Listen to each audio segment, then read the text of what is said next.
Welcome to Fireside Giants. My name is Alex with my co-host here, Anthony Rivardo. As you can tell, got a little pep in my step today, got a little excitement.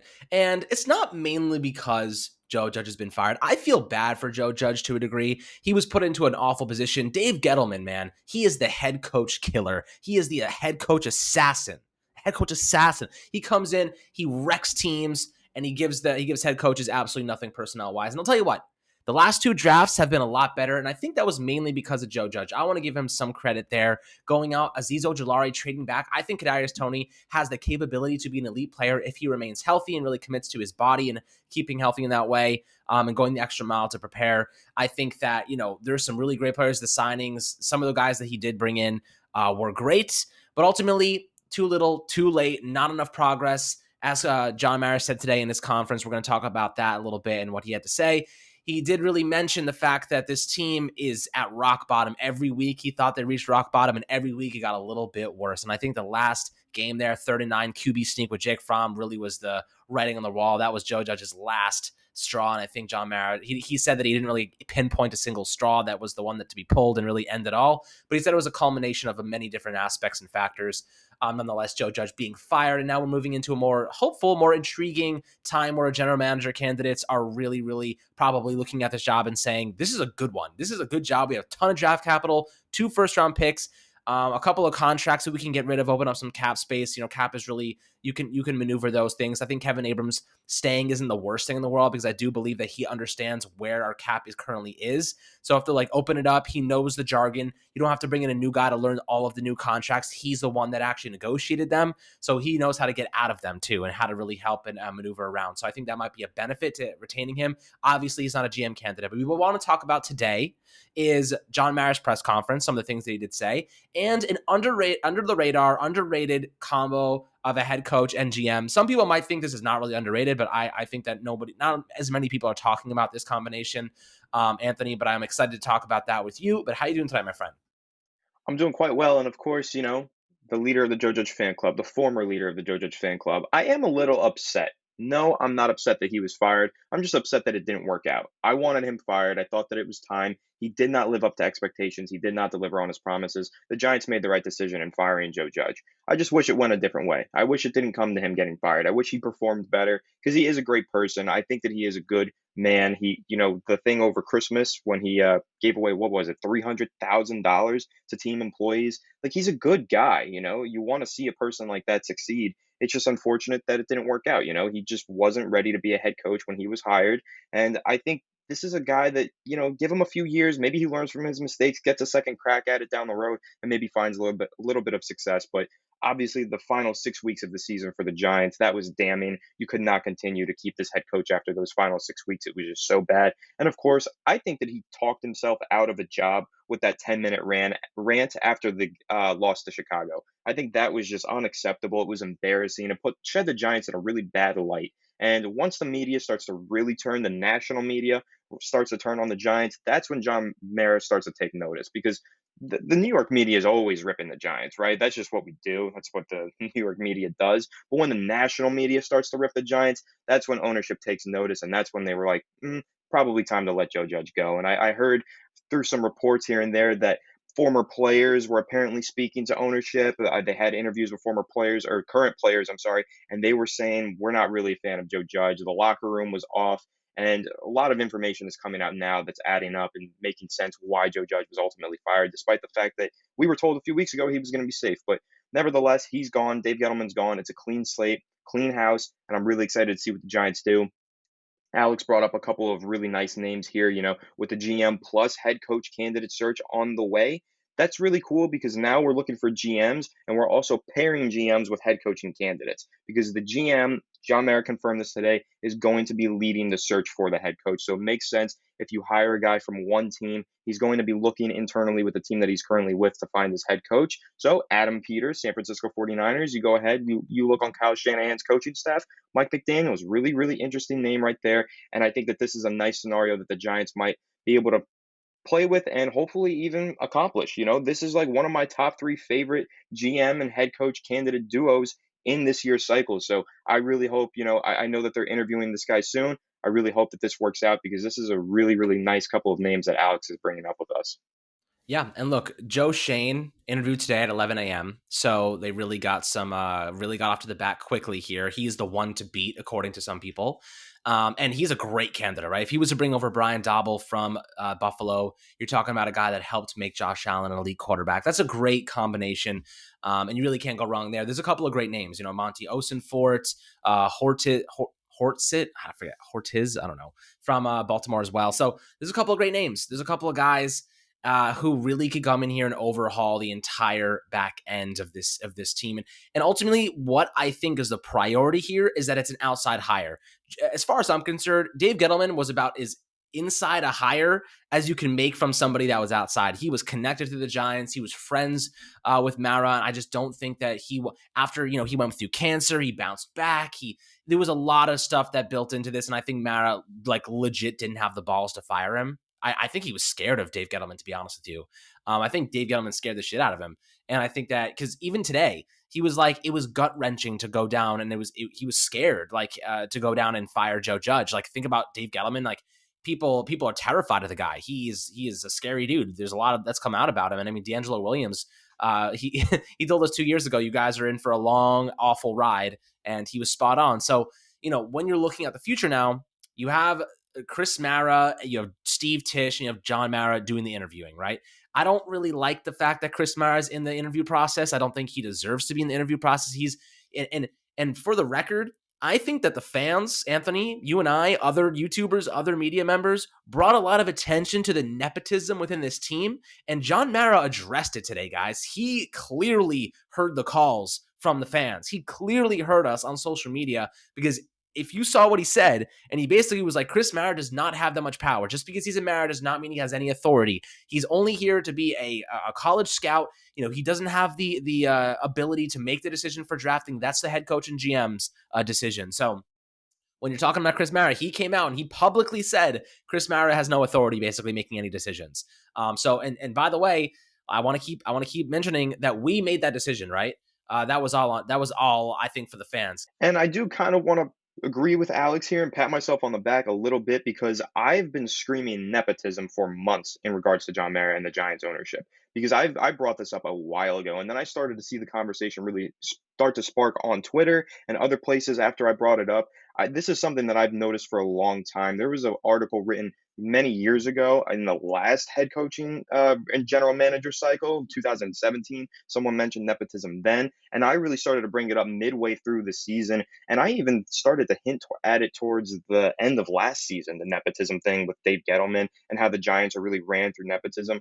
I've really been vocal about my feelings over the Giants and the nepotism culture that they've really built with the Giants. So, I mean, not to pat myself on the back too much, but I do feel like I started that conversation. And now I'm really happy that that conversation has gotten so large and gotten to the point where John Mara has to address it in his press conferences because it is a serious issue with the Giants and it is something that he needs to consider, take a look at, and hopefully fix, even though he's denying it right now, which is unfortunate. But hopefully, soon enough, he really starts to look in the mirror, look at the way that he's ran the New York Giants, how he treats it like a family business, hiring his family members and his friends, and maybe start to change his ways a little bit because I think it's really important that the Giants just clean house significantly. I know that we fired the general manager, we fired the head coach, but I personally don't want Kevin Abrams to stay. I think that they should fire him.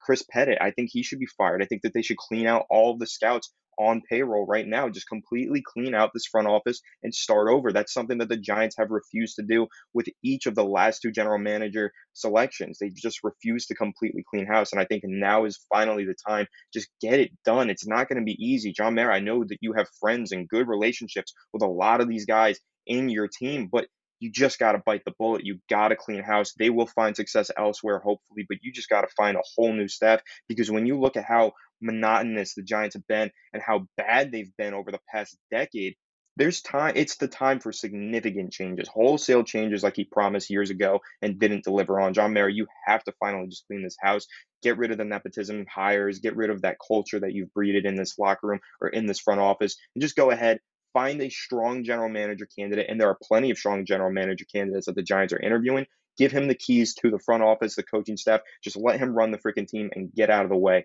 I really hope John Mayer finally gets that, understands that, and does just finally get out of the way. And he will. And I think this is the reason he's going to get out of the way is because he's bringing in, or at least seemingly, I'm not going to say it's guaranteed yet, but somebody that is not associated with the Giants, right? He's bringing in a new ethos, cutting edge, hopefully, really learning from some of the best. Some of the names, or most of the names that he's put together are from playoff teams this year, which is definitely a good sign, right? Buffalo Bills, right-hand man for Brandon Beane. Joe Shane is a really great prospect for this job. He's a great candidate. And then you have, this is really where I want to lead into, Adam Peters and Mike McDaniel, this underrated duo that I think would be a pretty good option for the Giants. I would say probably second to Joe Shane and Brian Dobble would be Adam Peters, McDaniel. Of course, there could be differing head coaching, right? Brian Flores could obviously be in the mix here. McDaniel's also interviewing with the Dolphins. So there's a lot of moving pieces. The Giants have to get that GM spot filled before they go after the head coach. So if you're thinking, when is this going to happen? When are they going to hire the GM? John Maris said that they've gotten a lot of inquiries regarding the GM spot. They're not even going to be able to interview 20% of the people that are on the list. So they're going to go after the top guns. Probably they're going to interview, I would say 6 to 10 people, maybe 8 to 10, and then they're going to hire someone within the next week and a half. That's the way I see it. They're going to have an interview a day leading up to Wild Card Saturday, and then probably all throughout next week. Now, Adam Peters and Mike McDaniel are a very interesting combination. And if you don't know about them from San Francisco, Adam Peters has worked there for quite a while now. I'll give you his biography from the website. Adam Peters is in his 18th season in the NFL and fourth as vice president of player personnel for the 49ers. He joined the 49ers after spending the previous 8 seasons with the Denver Broncos. In 2016, Peters was named the Broncos director of college scouting after spending 2 seasons as the team's assistant director of college scouting 2014 to 15. Peters spent 3 years as a national scout, 2011 to 13, after originally joining the Broncos as a regional scout in 2009. Now, Matt Lombardo of Fanside had posted something on Twitter recently, I think an article, saying that he spoke to an executive that said Adam Peters is one of the best candidates for this job in the entire NFL. Like, he is one of the best front office executives you can find. And if you're thinking logically, he may try to bring Mike McDaniel with him, who is from the Shanahan coaching tree. He's been working with Shanahan for quite some time. He's his right-hand man. He's the offensive coordinator. He doesn't call plays, but he is basically the guy that speaks into his ear and tries to help design things, bring new layers to it, and really is at the cutting edge of running the football and passing. And if you have seen the 49ers, they've had serious quarterback problems all year with injuries. They don't necessarily didn't want to use Trey Lance. They wanted Jimmy G to be their guy. He's dealt with injuries, inconsistencies, but their running game has been one of the best I've seen. And Anthony can attest. Their blocking scheme is impeccable. The way that they get their guys involved, whether it be Deebo Samuel, Jeff Wilson, Elijah Mitchell, guys, we have Saquon Barkley, second overall pick from 2018. Elijah Mitchell, Jeff Wilson, they're like 6th round picks. They're like way back there. And we're talking about guys who are churning out 100-yard games every single week. Saquon Barkley against the Bears 2 weeks ago had his first 100-yard game in 2 years. This guy is churning out 100-yard games every single week. And the way they're using Deebo Samuel in the running game is also really exciting. But one of the philosophies that he mentions, I was listening to him before, Mike McDaniel, he says, sometimes you don't have to have a player be this monster guy who is productive and doing all these things. He says, back when he was with Julio Jones in the Atlanta Falcons, Julio Jones had an 1,800-yard season. He was like, wow, everyone's going crazy about Julio Jones. But we actually thought his better season was the year after that when he had 1,500 yards, rather. Mainly because him having less yards actually was a result of the attention he was demanding, right? He was getting double covered, whether it was a safety maneuvering over to his side of the field, it was press coverage with a corner, it was drawing defenders out of position. And with that, they were able to get the ball to other guys, whether it be Calvin Ridley later on, whether it be anybody on their team. They were able to get the ball and spread the ball around. Mohamed Sanu when he was with Atlanta. They've had so many great players over the years, and they were able to maximize their talent. Even Devonta Freeman, when he was there, he was a stud when Julio Jones was there. So you're talking about Julio Jones being, and that's what we refer to as Saquon Barkley. By the way, the last couple of years, we want him to be so good that he's drawing attention from linebackers, drawing safeties into the box, forcing guys to make decisions that revolve around him in the play action, but nobody's biting on it because everybody knows it's either going to him or it's going to be a sack or incompletion. The way that he speaks, Mike McDaniel, you'll look at him immediately and you'll say, this guy looks like my local weed dealer. He does not look like the guy who's going to be managing a team as a head coach. The way he speaks, he's very layman with the way he speaks, but I promise you, he's battled, he's fought his way here. He had alcohol problems, I think 5, 6 years ago. He battled through that, got help, and now he's off the, cold turkey. When cold turkey is good to go now.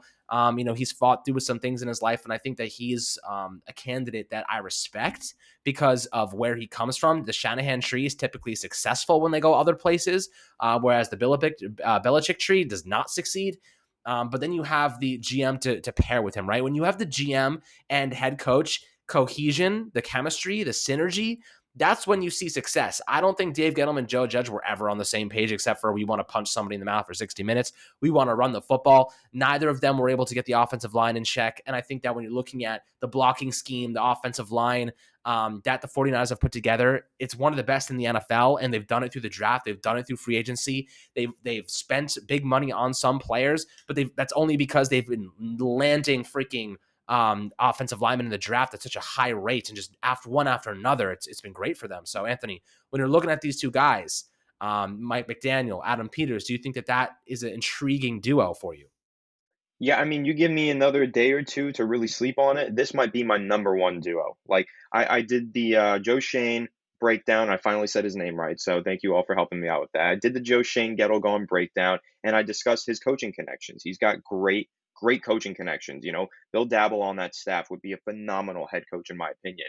But then I take a look at Adam Peters, and I think maybe this is the rival to that, right? This might be the rival to the Joe Shane and Brian Dabble connection. The Adam Peters and Mike McDaniel connection because yes, Kyle Shanahan's coaching tree is very successful. Kyle Shanahan is my favorite head coach in the NFL. If I could trade first round picks to get Kyle Shanahan rather than to get Russell Wilson or any players, I would do that. I would trade for Kyle Shanahan because I am obsessed with the way that he coaches. I understand Kyle Shanahan has a little bit of a bad history with fourth quarters, closing out games. He's blown a few games. He gets a little cute at the end, but he is revolutionary. His running game, the running attack, the rushing attack that the 49ers have instituted is revolutionary. It has changed football. And you see it is a copycat league, and everybody is copying the 49ers offense. They all want that running scheme, except the Giants, which is why they were so bad. And a couple other bad teams haven't really gotten around to the Shanahan wide zone offense, but the best teams in the NFL have gotten around to the Shanahan wide zone offense. Even look at the Tennessee Titans. They have had the best rushing attack year after year with Derrick Henry.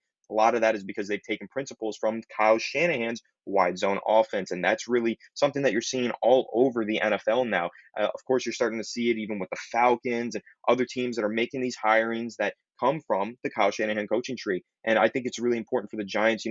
Not only are you getting someone from that coaching tree, you are literally getting basically Kyle Shanahan's protege, right? Like you're getting that player, that right hand man to Kyle Shanahan. If there's anybody who has learned from Kyle Shanahan, it's this guy. It's Mike McDaniels. He has learned the absolute most from Kyle Brought him with Shanahan. him from He's Atlanta. exactly. He's been with him the whole way, and he's been learning from him the whole way. So if anyone has retained all of the information that Kyle Shanahan spits out in the coaches' rooms, it's this guy, and that's why he might be the guy, the next great head coach, young head coach like Matt LaFleur for the Green Bay Packers. Look at all of the success that they have had since Matt LaFleur has joined that team. You've basically seen the revitalization of Aaron Rodgers' career. It seems like he's going to win another MVP this year, back to back for him. He's had a career resurgence after a bit of mundane seasons with the Packers. Things got really stagnant over there with Mike McCarthy. They really rebooted. They did a whole clean sweep. They got Matt LaFleur, and that team has been changed and revitalized because of Aaron Rodgers, the emergence of that offense. And they haven't always had that much to work with. They've had injuries, they've had struggles in the wide receiver core, but somehow Aaron Rodgers, LaFleur, they have made it work. And it's a lot of it has been great coaching, and a lot of that comes from the principles of the Shanahan offense. It's really important. They have a great passing attack. They also have a great rushing attack, and that's what you see in San Francisco as well.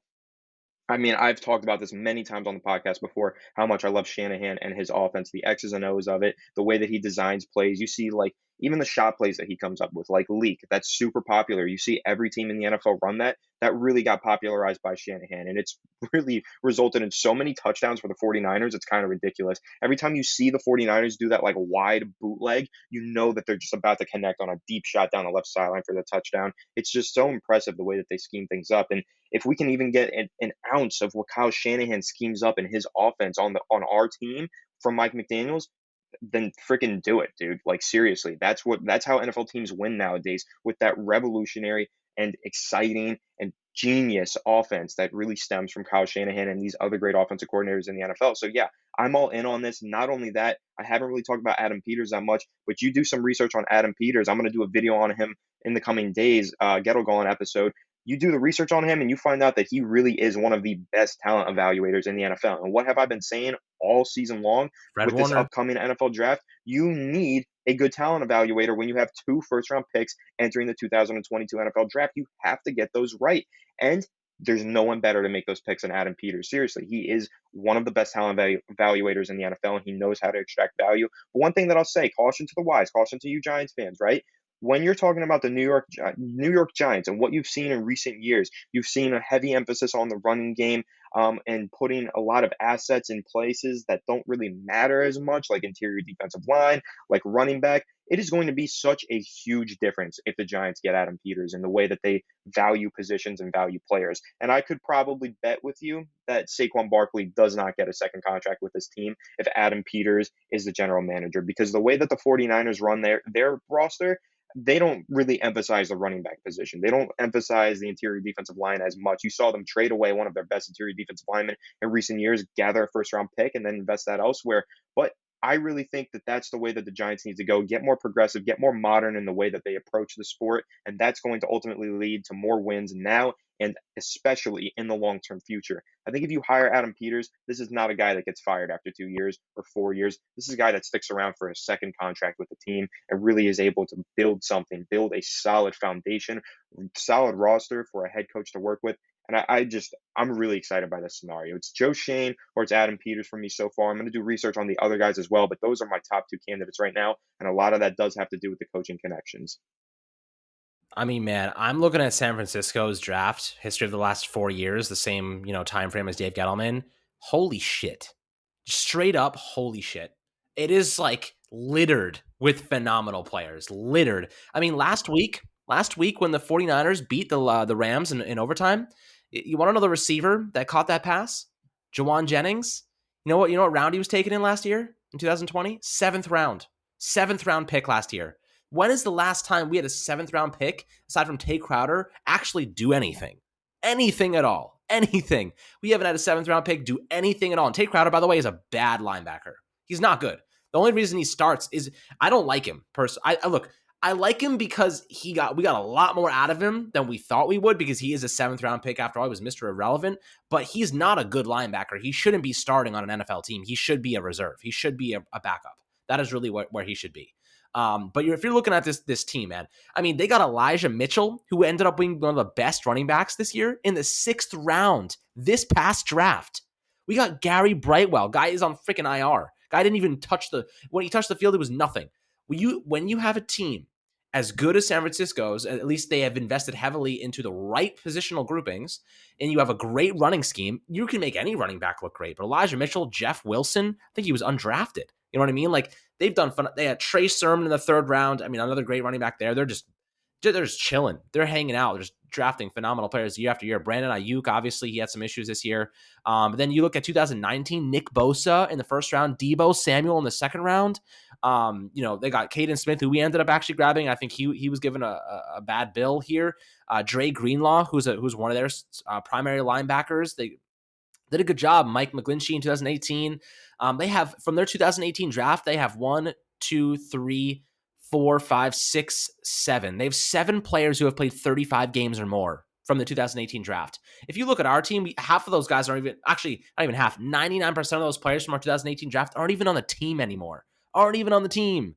They have Fred Warner in the 3rd round. We got BJ Hill, I think, BJ one Hill. pick before that. So, Yep. you're looking at this team here. They got a lot of guys who are still making plays and really contributing heavily on that squad. So, it's hard to argue. I mean, they got George Kittle in the 5th round in 2017, guys. Mm-hmm. Like Solomon Thomas. I mean, Reuben Foster. I mean, he was kind of a bust, but I think that was for legal issues. I mean, like DeForest Buckner, one of the best Reuben defensive ends. Foster actually was one of the best linebackers I in the know. NFL before the legal issues. And Right. really, you hear how many names Alex just mentioned, all the talent that he just mentioned in the last 4 years. It's kind of incredible. Like, and a lot of that, the credit goes to Adam Peters. And I even just found an article right now while he was listing off all those phenomenal draft picks. Kyle Shanahan hints assistant GM Adam Peters was high on Debo Samuel early in the 2019 draft cycle. And if you go on to read this article, it says they liked him, but Adam Peters really liked him, and he really got the ball rolling on that selection. And you look at the way that this team is using Debo Samuel right now; he's one of the most dynamic weapons in the NFL. And so that's also a credit to Mike McDaniels and Kyle Shanahan and that coaching staff and the way that they use him. And you know who Debo Samuel really reminds me of?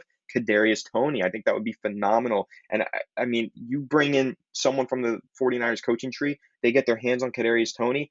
I think you are able to build a really phenomenal football player, a really dynamic playmaker in the Giants offense with Toney there. And of course, Adam Peters, the one that found Debo Samuel. I'm sure he was pretty high on Kadarius Toney, being that there's similar style of players. So I don't know. He might be really attracted to a player like that. Find him a good coach to get him right and get him in the Debo Samuel role. I love Adam Peters. I love Mike McDaniel. I love Kyle Shanahan. I really love the way that the 49ers are ran. And I think this is just such a phenomenal scenario that Alex has brought to the table today. Yeah, and look, I'm selling Adam Peters hard, but don't discount guys like Joe Shane either. I mean, assistant GM, right hand man of Brandon Beane. If you look at when he got to the Bills, what was it, 2017? Is that when he got there? You look at the draft picks, the Bills draft changes dramatically after 2016. They went with Shaq Lawson and Reggie Ragland. We know Reggie Ragland in 2016, their first and second round picks. 1 year later, Tre'Davious White, one of the best cornerbacks that we've seen. Deion Dawkins still starting for them. Matt Milano in the fifth round. He's been an absolute stud linebacker for them. He's played in 70 games. From 2017, when he got there, they have they have 4 players who have played 70 or more games. And then they have a sixth round Tanner Vallejo linebacker, plays 65 games. And then 2018, Josh Allen and Tremaine Edmonds back to back in the first round. I mean, damn, Wyatt Teller ends up going to Cleveland, ends up being a monster player for them, and he's an all-pro guard at this point in his career. Like, their talent evaluation is phenomenal. 2019, Ed Phenomenal. Oliver, Cody Ford, Devin Singletary, Dawson Knox, all these guys contributing now. Daryl Hmm. Johnson. I mean, they got Zach Moss. Gabriel Davis is a good player. Tyler Bass is a good player. AJ Epineza wasn't the best, but he'll develop into something down the line. And then Jake Fromm in the fifth round is a whatever. Like, that was a toss away. Gregory Rousseau this year as a rookie. Carlos Basham's been good for them. Spencer Brown's been good for them on the offensive line. They've really killed it. Like, they have equally done a phenomenal job drafting lately. I mean, Hmm. that's really what's standing out to me between the guys like Adam Peters and Joe Shane. They're drafting and being the right hand man to their respective general managers stands out to me, and that's why I'm like, they've seen success. They know what it looks like. They know what good players look like. You know, we got Andrew Thomas, we got Kadarius Toney, and I'm gonna put out a hot take right now. It's not that hot, but it's a little bit of a hot take. If the Giants went out and got Adam Peters, Mike McDaniel, I think a good quarterback for them would be Malik Willis. I think a good quarterback would be Malik Willis, because Something to think about. imagine when Mike McDaniel, a running specialist, a guy who just develops phenomenal rushing attacks, could do with a running quarterback like Malik Willis, Kadarius Toney, You and want to know I think it'd be something, intriguing. Alex? Could be I'll even intriguing. throw this out there. If you have the similar offense to what the 49ers run, if you hire Mike McDaniel and they have a similar offense to what Kyle Shanahan runs, a good quarterback to at least get them decent success is probably Daniel Jones.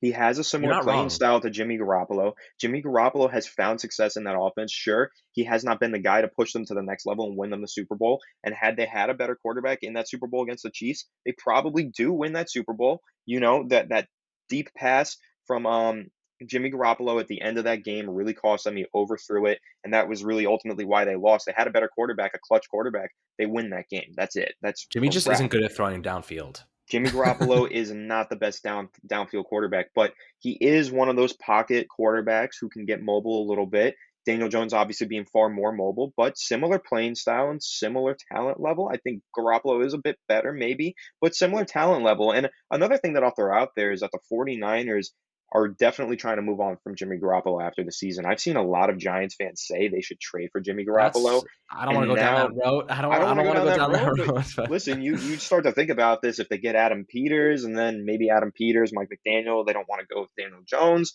Maybe they end up bringing Garoppolo over, but I don't really want to go into that because that's really hypothetical. But I do want to mention here, as Alex was, throwing out all this information about the Buffalo Bills draft class, before we, get back to Adam Peters, I do want to throw something out there about Joe Shane and Brandon Bean.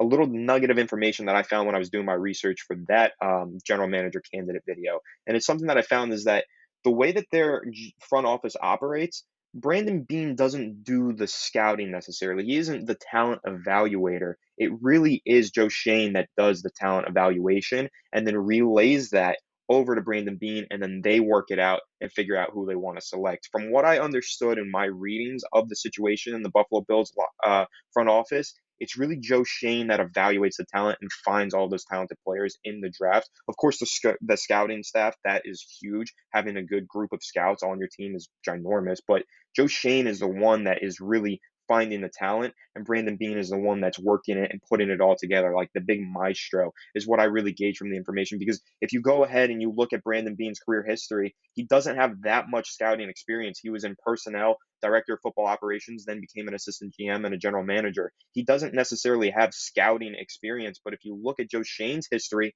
it's all scouting. He was a scout to start his career, and he's basically a glorified premium scout right now as the assistant GM of the Bills. So both of these guys, Adam Peters, Joe Shane, these are two of the best scouts possible that you could possibly get as your general manager right now. So when we're talking about these two guys, and even Ed Dodds, who isn't on the Giants list of candidates right now, but we've been saying, and a lot of you guys have been saying in our comment section, you guys want a GM that can scout, that can evaluate talent and find it. You're talking about Joe Shane and you're talking about Adam Peters. Those are your top two candidates. At least they should be. Maybe a couple other guys in the mix, but these are some of the best general manager candidates that the Giants could even have a chance of landing. And I hope that they do actually land one of these two. Yeah, well, I could talk about this all day. I mean, we're talking about legitimate young GMs. I think Adam Peters is 39, right? Mike McDaniels is 38. They're young. They're at the cutting edge of analytics, cutting edge of player development and player evaluation. This is guys, this is the turning page, right? If the Maras don't screw this up, we have a shot at getting a legitimately phenomenal general manager candidate, right? But we got to give them a chance, right? We got to give them the authority. And that's why Joe Judge is gone. Joe Judge is gone because, and Mara said it today, he's gone because they wanted to give the next general manager the authority to pick their own head coach and build it from the ground up. They have some good pieces to work with. Xavier McKinney, Azeez Ojulari, Andrew Thomas. I still think Kadarius Toney is going to be a good player if he stays healthy. You have Kenny Galladay, who's a wide receiver one. You have some good pieces here, and you have 9 draft picks. I think 4 of them coming in the first 3 rounds, or 5 of them coming in the first year. You have tons of draft capital to get it done. Now, it really depends where they want to go with this. I think that Joe Shane and Adam Peters would have very differing ideas of how to go about this. I think that if you want to, maybe they want to go and reset the quarterback window right now. Maybe they want to develop a guy like Malik Willis behind Daniel Jones for a year. And that's a very realistic perspective, by the way. I'm going to be the first one to say it.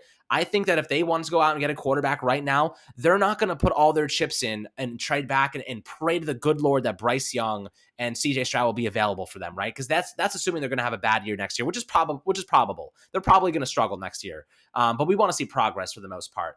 I think that if you go out and see a Kenny Pickett, you go out and see a Malik Willis, and one of those, and they're like, we like those guys, you let them sit here behind Daniel Jones, just like they did with Trey Lance and Jimmy G, and that's okay. I'm okay with that. If they develop a scheme for Daniel Jones that involves, and let's just say this is a theoretical Adam Peters, Mike McDaniel scenario. They love devising phenomenal rushing attacks. Daniel Jones needs to be a part of that rushing attack. The next quarterback, Malik Willis, would be a massive part of that rushing attack.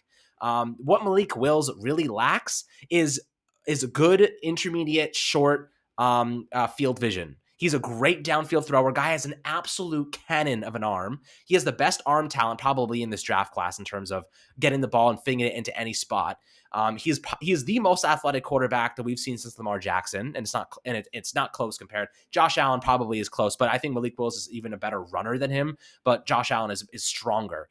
I think that where Malik Willis really needs to develop is not taking unnecessary risks. Take the checkdowns. Take what the defense is giving him. He tries to make too much happen, which is why I think a year under a scheme behind Daniel Jones where they're developing a scheme where he can really go in there and fit and really make an impact in year two, that would be ideal. I think that would be something that we should consider. We're going to talk about it during the offseason. We're going to talk about every single possible mock scenario you can imagine. Now, of course, if they don't go with Malik Willis, they go with offensive lineman, they wait for Bryce Young. Am I going to be mad? Absolutely not. Get the offensive line fixed. We're talking about two guys who have, I think the Bills have the 14th ranked pass blocking unit this year, and the 49ers have the 7th, I believe, or the 6th. So they're both up there, both above average teams when it comes to pass blocking. So that's really good for the Giants and their candidates.